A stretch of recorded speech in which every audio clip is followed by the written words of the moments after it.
गुणी पूर्णिमा का जो दिन रहता है, चैत्री नवरात्रि जिस दिन प्रारंभ होते हैं, नया संवत्सर जिस दिन प्रारंभ होता है, उस दिन नीम के पत्ते की बंदरवाल लगती है, जो नवरात्रि के 9 दिन तक दरवाजे के बाहर लगी होती है, जिससे घर में कोई नई बीमारी प्रवेश नहीं करती, वो बीमारी बाहर निकल जाती है। इसको नीम के पत्ते की बंदरवाल। आम के पल्लव, आम के पत्ते, पीपल के पत्ते और नीम के पत्ते, इन तीनों की बंदरवाल।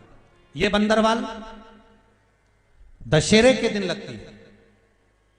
10वीं तिथि को लगकर एकादशी द्वादशी तक लगी रहती है और त्रयोदशी के दिन इसको निकालकर विसर्जन कर दिया जाता है। ये जिस घर में लोग चिड़चिड़ प्रवृत्ति करते हो, क्रोध उत्पन्न होता हो, घर में सामंजस्य नहीं बन रहा हो, आपस में क्लेश बढ़ रहा हो, कोई किसी की नहीं सुनता हो, तब ये आम के पत्ते की, पीपल की और नीम के पत्ते की पल्लव बंदरवाल लगाई जाती है। आज से नवरात्रे प्रारंभ हुए हैं। 9 दिन तक सवेरे उठते से ही पहला 1 लोटा जल शिव को, क्योंकि उसी के माँ जगत जननी हस्तकमल पर जल जाना जरूरी है। शंकर का चढ़ा वो हमें फल प्रदान करे, सुख दे,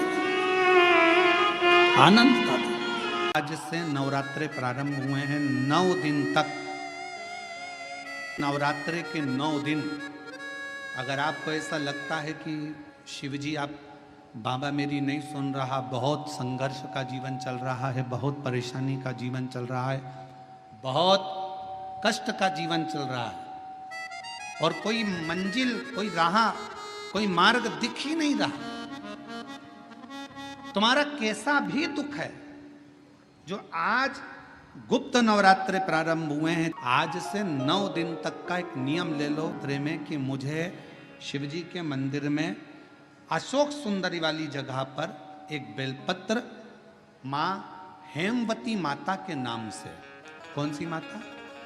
हेमवती, माँ हेमवती के नाम से एक बेलपत्र अशोक सुंदरी वाली जगह पर समर्पित करूंगी। 9 दिन का एक नियम धारण करो और 12वें या 15वें दिन आप देखिए, आपका जो दुख है मेरा बाबा उसको काट कर ही रहा।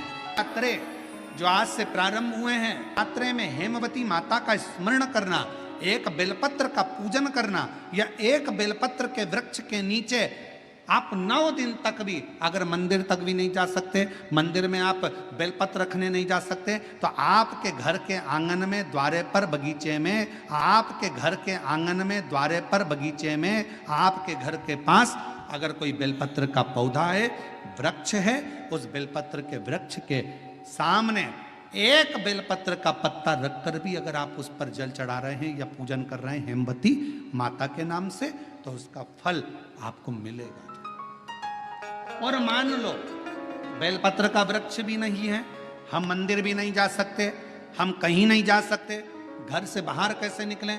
पानी तेज है, जलवृष्टि हो रही है, बहुत सा पानी है, तो क्या करें? अपने घर में जो शिवलिंग है, तुम्हारे घर में अगर जो शिवलिंग है, तुम्हारे घर में जो शिवलिंग विराजमान है, उसी शिवलिंग के साक्षी में, सम्मुख में भी अगर हेमवती माता का नाम लेकर अगर एक बेलपत्र समर्पित करोगे 9 दिवस तक, तो उसका फल मिलेगा जरूर, उसका फल मिलेगा। फिर से बोलो, कौन माता? हेमवती। कौन है ये? शिव महापुराण की कथा कहती है, जब माता पार्वती जी हिमालय राज के घर में प्रगटी और हिमालयों की कंदरा में बैठकर मां पार्वती जी तप साधना में लीन हुई, जितनी परीक्षा भगवान शंकर ले सकते थे, शिवजी ने सारी परीक्षा ली। ब्रह्मदेव परीक्षा लेने आए, भगवान नारायण परीक्षा लेने आए, इंद्रदेव आए, सप्तऋषि आए, सारे साधु संतों को परीक्षा लेने भेजा, पर मां उन परीक्षाओं में पास होती चली गई। तब भगवान शंकर ने दर्शन देकर कहा, पार्वती आज से तुम्हारा नाम हेमवती रहेगा। सुनो पार्वती, तुम्हारे इस नाम की आराधना जो तुम्हारे गुप्त स्वरूप में करेगा, उसको मनवांचित फल की प्राप्ति हो जाएगी। और वो फल, आज कथा अगर प्रारंभ हुई है और आप लोगों को मौका मिला है, तो इस कथा का स्मरण अपने जीवन में जरूर करें। और आप सबको मालूम होगा 4 नवरात्रे होते हैं। उन 4 नवरात्रे में 2 नवरात्रे गुप्त माने गए। नवरात्र आता है जो आज से प्रारंभ हुआ है, कहते हैं अगर कोई स्थिर होकर एकांत में बैठकर भगवान शंकर के नाम का मात्र संबोधन श्रवण कर लेता है, सुन ले, गुनगुना ले, शिव को याद कर ले, तो कहते हैं शिव और शक्ति की दोनों की कृपा उसके ऊपर बनी ही रहती है। नवरात्रे में 9 दिन में से कोई एक दिन ऐसा ले लो जिस दिन कन्याओं का भोजन कराओ, साथ में उनको लाल चुनरी ओढ़ाओ या कोई लाल वस्त्र, लाल पूजन की सामग्री उनको दो। अमृत के बूंद से प्रकट हुआ है पान का पत्ता। 33 कोटि देवताओं के पूजन में, पाठ में, अर्चना में ये अमृत का पत्ता काम आएगा।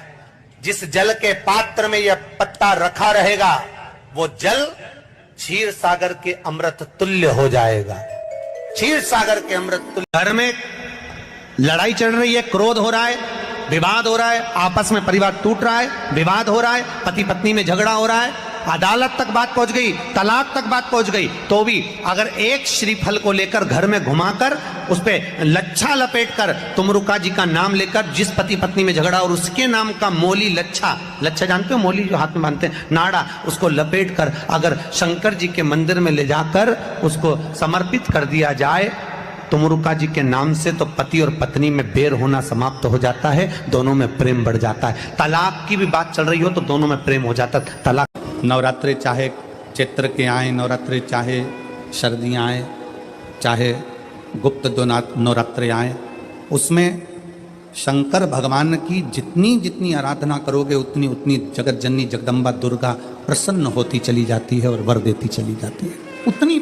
आम के पल्लव की महत्वता को जरा जानिएगा, बहुत बहुत ध्यान दीजिएगा। आम के पत्ते देखें आप लोगों ने? अरे बोलो जम के तो बोलो, देखें। उसका प्रयोग कभी आप लोगों ने करा? आम के पत्ते का कभी प्रयोग कर कर देखिएगा।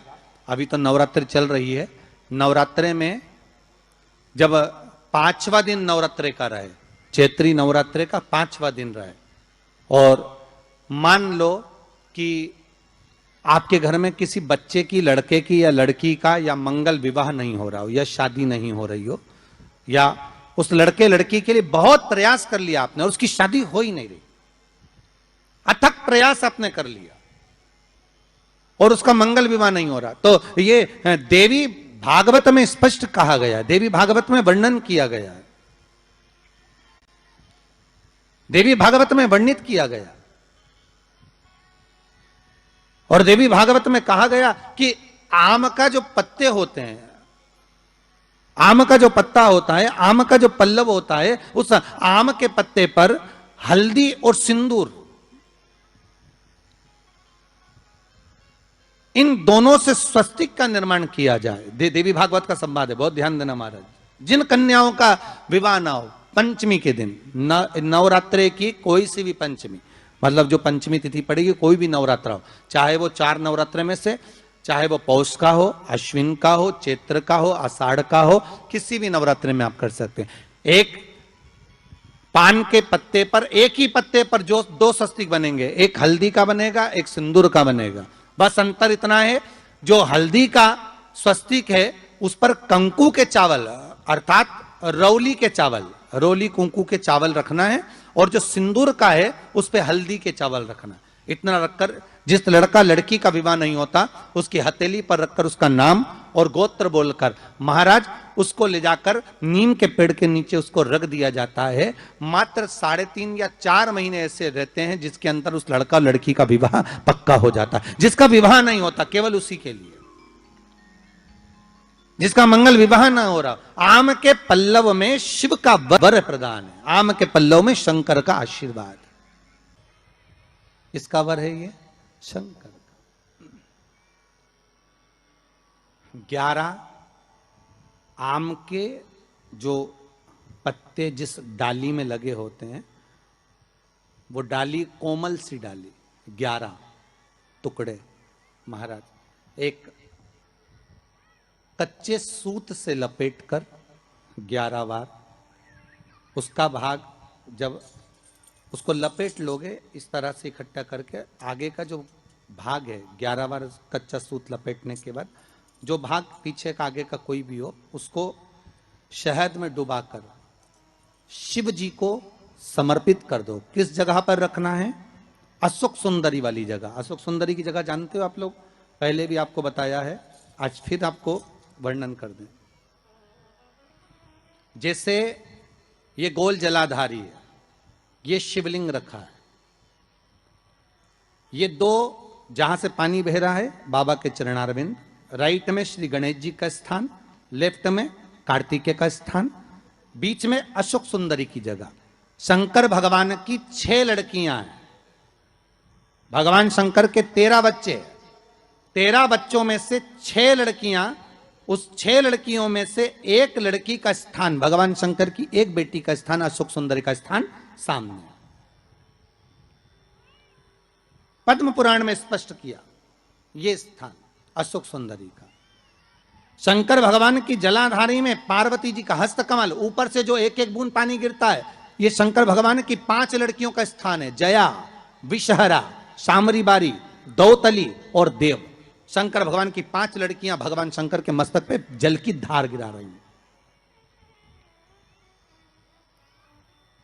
बीच में जो अशोक सुंदरी का स्थान है महाराज, उस जगह पर शहद का मुख, जो शहद आपने भिंगोया है, उस शहद का मुख शंकर जी की ओर कर कर इसी चैत्र के महीने में, इन्हीं नवरात्रि में शंकर भगवान के उस अशोक सुंदरी की जगह पर शहद का भाग शिव जी की ओर रख दें।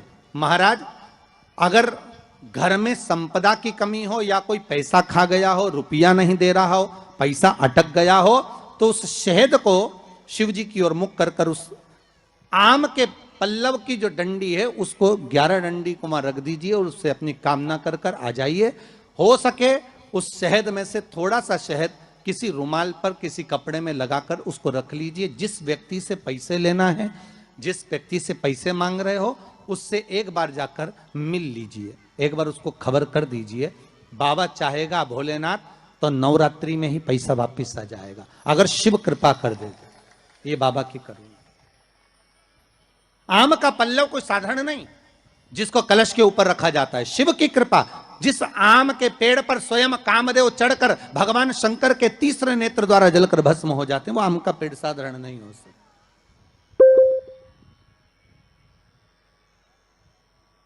सहज नहीं है।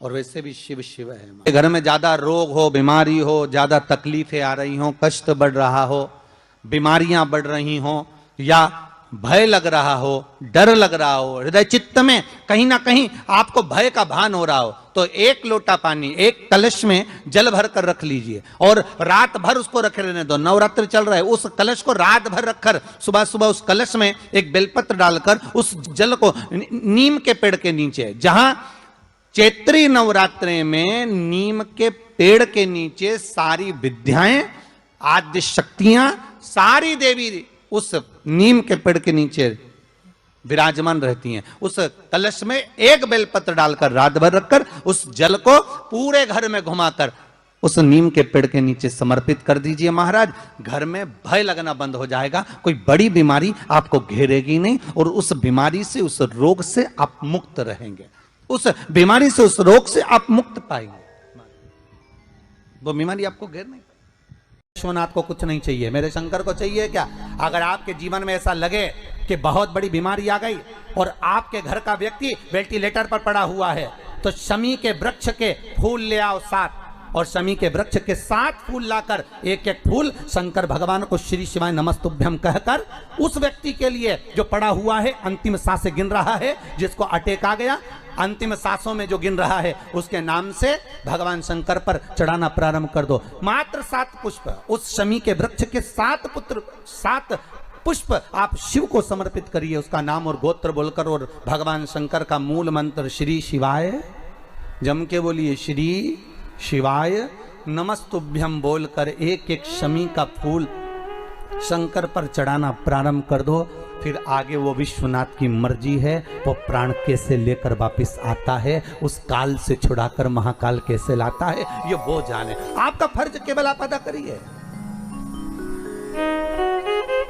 जब अंत में डॉक्टर भी हार जाते हैं, जब अंत में डॉक्टर भी कह देते हैं कि अब हमारे बस का नहीं है, अब तो उस परमात्मा के हाथ में, मतलब डॉक्टर को भी मालूम है कि एक और डॉक्टर बैठा हुआ है, एक डॉक्टर और है, वो बस वो थोड़ा सा दूर तो रहता है पर करीब भी बहुत है। कई लोग कहते हैं गुरुजी वो कैलाश पर रहता है बहुत, तो उनको बुलाएंगे तो आएंगे। हमने कहा कैलाश पर तो रहता ही नहीं है, जहाँ भक्त है वहाँ भगवान, वो दूर तो रहता ही नहीं। आप तो बस केवल उसको बुलाने का प्रयास करिए, आप दिल से बस उसको हाजिर, वो दिल से बुलाओ तो उसको। इसलिए देवी भागवत में लिखा है कि नवरात्रे में एक दिन, जैसे प्रतिपदा है, पहला दिन है तो एक कन्या का पूजन करो, द्वितीया है तो 2 कन्या का पूजन करो, तृतीया है तो 3 कन्या का पूजन करो, चतुर्थी है तो 4 कन्या का पूजन करो, पंचमी है 5 कन्या का पूजन करो, छठ है 6 कन्या का पूजन करो, सप्तमी है 7 कन्या का पूजन करो, अष्टमी है 8 कन्या का पूजन करो, नवमी है, जम के बोलो, 9 कन्याओं का पूजन करो। और अगर इस तरह से आप पूजन नहीं कर सकते नवरात्रि में, तो 9 कन्याओं का पूजन एक साथ, या तो अष्टमी के दिन या नवमी के दिन कर दो, या मध्य में, बीच में भी आप कर सकते हो एक साथ। पर अगर आपकी कोई कामना है, आपकी कोई इच्छा है, मालूम पड़े, जैसे कई लोग कहते हैं कि हमारी इच्छा है, हमारी वो मकान नहीं बिक रहा, या हमारी वो जमीन नहीं खरीदी जा रही, या हमारी कोई कंपनी नहीं डल रही, या हमारे काम में ये अड़चन आ रही है, तो नवरात्रे में, 4 नवरात्रे में से किसी भी नवरात्रे में आप नियम बना लो कि एक कलश की स्थापना कर कर एक दिन में एक कन्या का पूजन कर कर उसको भोजन कराना, लाल वस्त्र देना, लाल चुनरी देना, दूसरे दिन में 2 कन्याओं का पूजन कर कर लाल वस्त्र ओढ़ाना, लाल चुनरी देना, तीसरे दिन में 3, चौथे दिन में 4, 5वें दिन में 5, ऐसे 7-9 दिन तक एक एक कन्याओं के क्रम को बढ़ाते बढ़ाते बढ़ाते बढ़ाते आप उस पूजन का विधान प्रबल कर सकते। क्या मैं नवरात्रि में अगर मान लो कोई साधना करना हो तो कौन सी साधना करना चाहिए? हम किसकी आराधना करें? हम 9 दिन तक किसकी साधना करें? तो अगर बन सके तो देवी भागवत में सबसे सुंदर साधना यही है कि हम एक दिन में एक कन्या के चरण धोकर पूजन कर कर उस कन्या को भोजन कराकर उसका स्मरण करें। हाँ, ये जरूर है, अभी कोरोना महामारी चल रही है तो इस नवरात्रि में भले ना करें, पर आगे की नवरात्रि में जब नवरात्रि अच्छे रहें, कोरोना से मुक्त रहें, तब आप किसी कन्या को एक दिन में 1, 2 दिन में 2, 3 दिन में 3, 4 दिन में 4, 5 दिन में 5, ऐसे नवरात्रि 4 बार जो नवरात्रि आती, किसी भी नवरात्रि में आप स्मरण कर उसका फल मिलेगा।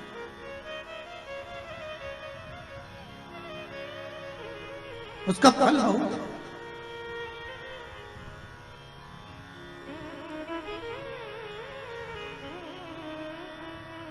जैसे बेलपत्री का किया गया दान छिन्न नहीं माना गया। किस चीज का दान? जम के बोलिए जरा। बेलपत्री। बेलपत्री का किया गया दान छिन्न दान नहीं है, समाप्ति नहीं होती। बेलपत्री अगर आपने कोई आपसे कहा जी जी तुम्हारे यहाँ बेलपत्री लगी है, जरा 8-10 दे दोगी क्या? बिल्कुल। और उससे कहो बेलपत्र तू मत तोड़, हम तोड़ कर देते, और अपने हाथ से बेलपत्र निकाल कर उसको दो दान। ये छिन्न दान नहीं है, ये समाप्त नहीं होता। ये बेलपत्र का दान अविरल दान बढ़ता है।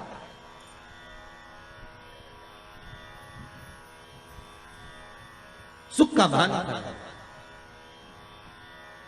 ये छिन्न होने वाला नहीं। अभी प्रिय है पुष्प में आंक का पुष्प, जो आंकड़े का पुष्प होता है शंकर को बड़ा प्रिय है। और दूसरे नंबर पर शंकर को प्रिय है शमी का पुष्प, बहुत ध्यान देना महाराज। तीसरे नंबर पर शंकर को प्रिय है महाराज सरसों का पुष्प। सरसों होती है ना, जो राई अपन बोते हैं, सरसों बोते हैं, उसमें पीले कलर का जो पुष्प लगता है।